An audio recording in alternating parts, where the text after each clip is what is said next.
دیمەنی گرتبوونەوەی دانیشتوانی کەمپی شەهید ڕۆستەم جودیە لە قەزای مەخمور لە نزیک بازگەیەکی حکوومەتی عێراق خێمەی مانگرتنیان هەڵداوە و شەو و ڕۆژ دەمێننەوە. دانیشتوانی کەمپەکە دەڵێن چەندین ڕۆژە لەلایەن سوپای عێراقەوە گەمارۆ دراوین و ڕێگە نادرێت کەلوپەل بێتە کەمپەکەمان. ئەف دەمێکە لەسەر وەرگاشی ڕۆستەم جودی وەگەلی مێ مەخموری ئەمبارگایەکی کوژ دەهی نیسانێ و بەتایبەت خەمسەبا عێراقیدا تایبەت لە هەموو هەرێمان لە پارچەی باژێرên عێراقیدا ئەمبارگایەکی کو لەسەر گەل هاتیە پێکانین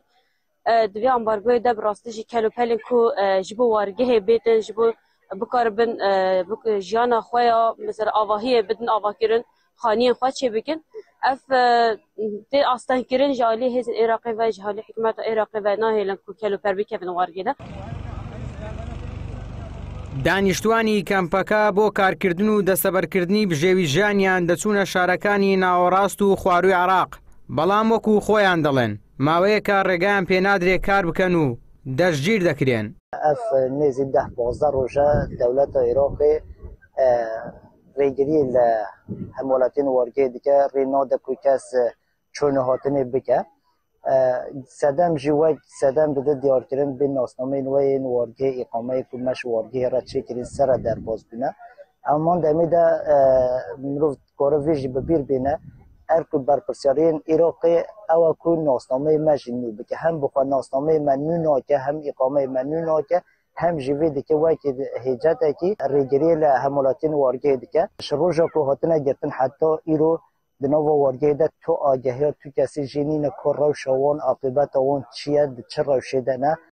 وەفدێکی کەمپەکە کە لە 5 کەس پێک هاتبوو بە مەبەستی چارەسەرکردنی کێشەکانیان و گەیاندنی ناڕەزاییان دەستنە بەغدا و لەگەڵ وەزیری داد کۆ دەبنەوە دوای گەڕانەوەیان لە یەکێک لە بازگەکانی حکوومەتی عێراق سێ ئەندامیان دەستگیر دەکرێ و تا ئێستا ئازاد نەکراون. کەمپی شەهید ڕۆستەم جودی لە ساڵی 1998 دروست کراوە و کوردانی ئاوارەی باکووری کوردستان تێی دانیشتەجێن لە ساڵی 2011 لەلایەن نەتەوە یەکگرتووەکانەوە بە فەرمی وەکو کەمپی پەنابەران ناسێنراوە. ئیبراهیم زیاد، کەناڵی ئاسمانی پەیام، مەخموور.